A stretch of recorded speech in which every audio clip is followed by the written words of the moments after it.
മോളിയുടെ ഒരു കുക്കിംഗ് വീഡിയോയിലേക്ക് സ്വാഗതം. ഇന്ന് നമ്മൾ കക്ക ഇറച്ചി വറക്കാൻ പോവുകയാണ്. കക്ക ഇറച്ചി നമ്മൾ നല്ല ശരിക്ക് കഴുകി വെച്ച് ഒരു 5-6 പ്രാവശ്യം കഴുകണം നമ്മളിത്.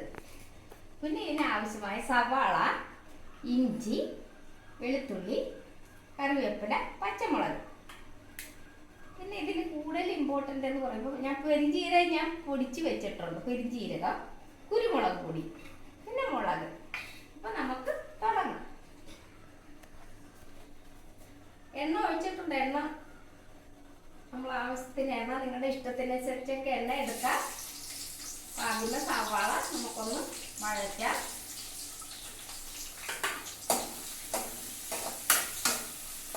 സവാള ഒരുവിധം വഴന്ന് കഴിയുമ്പോഴത്തേക്ക് നമുക്ക് ഈ പച്ചമുളകും എല്ലാം കൂടെ ഇടാൻ നമ്മൾ. അപ്പോൾ സവാള ഒരുവിധം വാടിയിട്ടുണ്ട്. അപ്പോൾ നമ്മുടെ ബാക്കി ചേരുവകളൊക്കെ ഇടാം. ഞാൻ ഇപ്പോൾ ഇടുകയില്ല കേട്ടോ. മുളക് ഇത് നമ്മുടെ കക്കയിറച്ചി ഇട്ട് ഒരു വെന്ത് പൊട്ടുമ്പോഴത്തേക്ക് മാത്രമേ ഞാൻ മുളക് പൊടി ഇട്ടുള്ളൂ. അല്ലെങ്കിൽ മുളക് പൊടി നമ്മുടെ ഈ ചേരുവകളൊക്കെ കരിഞ്ഞു പോകും, കുരുമുളകൊക്കെ. അപ്പോൾ നമുക്ക് കക്കയിറച്ചി അങ്ങോട്ട് ഇടാം. ചെറിയ വഴറ്റിലേ ഞാൻ വഴറ്റിട്ടുള്ളൂ. പിന്നെ കക്കയിറച്ചി ഇടാം. മുറിക്കാൻ കുറയാതെ വിറ്റിട്ടുണ്ട്. വെള്ളം നമുക്ക് ഒട്ടും വെക്കരുത് കേട്ടോ.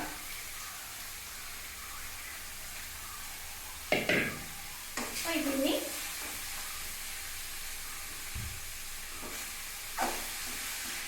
ഇത് നമുക്ക് കിടന്ന് പൊട്ടണം. ഇതിൻ്റെ ഇടയ്ക്ക് നമ്മൾ ഉപ്പിട്ട് കൊടുക്കണം. ഉപ്പ് നമ്മുടെ ആവശ്യത്തിന്. മല്ലിപ്പൊടി ഞാൻ ഇടുകയില്ല കേട്ടോ. മല്ലിപ്പൊടി ഇടാതെയുള്ള ഇതാണ്. അപ്പോൾ ഇത് കുറച്ച് കഴിഞ്ഞ് കാണിക്കാൻ. അപ്പോൾ നമ്മുടെ കക്കയിറച്ചി നമ്മൾ ഉപ്പ് ഇട്ടായിരുന്നു. പിന്നെ മഞ്ഞൾപ്പൊടി കൂടെ ഇട്ടാണ് ഇത്ര നേരം വഴറ്റിക്കൊണ്ടിരിക്കുന്നത്. ഒരു പൊട്ടണ ഒച്ച കേൾക്കാം. ടക്ക് ടക്കേന്നൊരു ഒച്ചയുണ്ട്. ഇത്ര ഒച്ച കേട്ടാൽ പോരാ. അപ്പോൾ ഇനി നമുക്ക് 2 സ്പൂൺ മുളക് പൊടിയാണ് കേട്ടോ. ഇത് കാശ്മീരി മറ്റേ നല്ല എരിവുള്ള മുളക് പൊടികളാണ്.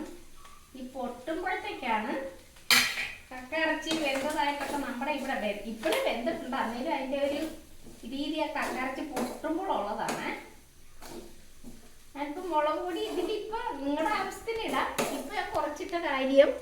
പിന്നെ നമ്മൾ കുരുമുളകാണ് ഇതിൻ്റെ കൂടുതൽ ഹൈലൈറ്റ്. കുരുമുളക് പൊടി, പെരുംജീരകപ്പൊടി. എണ്ണ നിങ്ങളുടെ ആവശ്യത്തിന് ഒഴിക്കാം. ഇതിൽ പോരായ്മ തോന്നിയ കാരണം ഇച്ചിരി എണ്ണ ഞാൻ ഒഴിക്കുകയാണ്. എണ്ണ ആരോഗ്യത്തിന് ഹാനികരമെന്നല്ലേ പറയണത്. രാവിലെ കക്കയിറച്ചി വന്ന കാരണം ഇപ്പം വെച്ചിട്ട് ഇപ്പം സമയം 9 മണിയായാലും 7-8 മണിയായപ്പോഴേക്ക് നമുക്ക് കക്ക കിട്ടി.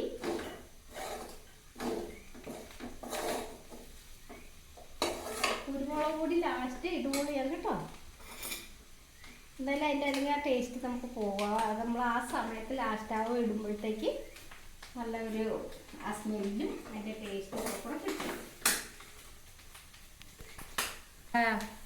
കക്കയിറച്ചി നമ്മുടെ പൊട്ടി തുടങ്ങിയിട്ടുണ്ടേ. അല്ല ശരിക്കും പൊട്ടി തുടങ്ങുമ്പോഴത്തേക്കാണ് ഒരു ടേസ്റ്റ് കൂടെയെന്ന് പറയണത്. നിങ്ങൾക്ക് ഇഷ്ടമുള്ള രീതിയിൽ എടുക്കാം. പിന്നെ നല്ലോണം പൊട്ടിക്കഴിയുമ്പോൾ ഇച്ചിരി മുരിഞ്ഞു പോകും. അപ്പോൾ നമുക്ക് ഇപ്പോഴാണെങ്കിലും വെന്തിട്ടുണ്ട് കണ്ട ടക്ക ടക്കേ കേട്ടുകൊണ്ടിരിക്കുകയാണ്. ഏകദേശമൊക്കെ എല്ലാം നമ്മുടെ കക്ക പൊട്ടിക്കഴിഞ്ഞ്. അപ്പോൾ ഇനി നമുക്കിത് കുരുമുളക് പൊടി, നമ്മുടെ ഹൈലൈറ്റായ പെരുംജീരകം പൊടിയും കൂടെ ഇടിയണത്. അതിട്ട് കഴിഞ്ഞ് നമ്മൾ കൂടുതൽ നേരം ഒരു 2-3 മിനിറ്റ് നേരം ഇളക്കണം. പക്ഷെ അത്രയോ ഇളക്കണം ഞാൻ നിങ്ങളെ കാണിച്ച് വിഷമിപ്പിക്കുന്നില്ല. മോളിയമ്മയുടെ വീഡിയോ ഇഷ്ടമായെങ്കിൽ സബ്സ്ക്രൈബ് ചെയ്യാനും ഷെയർ ചെയ്യാനും. എപ്പോഴും എന്നോട് പറയുവേ മോളിയമ്മ ചോറിനത് മാത്രമല്ലേ ഉള്ളൂ, കറി വയ്ക്കുന്ന കാണിക്കില്ല എന്ന് പറഞ്ഞിട്ടാണ് ഞാനിത് എടുത്തത്. ഞാനിപ്പോൾ നിർമ്മിക്ക് ചെറിയ വലിയ ഉള്ളി സവാളയാണ് ഇട്ടത്. നമുക്ക് ചെറിയ ഉള്ളി ആണെങ്കിൽ ഇതിലൊരു ടേസ്റ്റ് കൂടും. ഉള്ളിയാകട്ടെ ഇട്ടത്, കാരണം മധുരം കൂടും, അതുകൊണ്ടാണ്. അപ്പം മോളിയമ്മയുടെ ശേഷിയില്ല ഇത് ഇത്ര എടുക്കാൻ. അപ്പം എങ്ങനെയുണ്ട് മോളിയമ്മയുടെ കക്കയിറച്ചി? ഇഷ്ടപ്പെട്ടെങ്കിൽ സബ്സ്ക്രൈബ് ചെയ്യാനും ഷെയർ ചെയ്യാനും ഒന്നും മറക്കരുത്. Bye bye.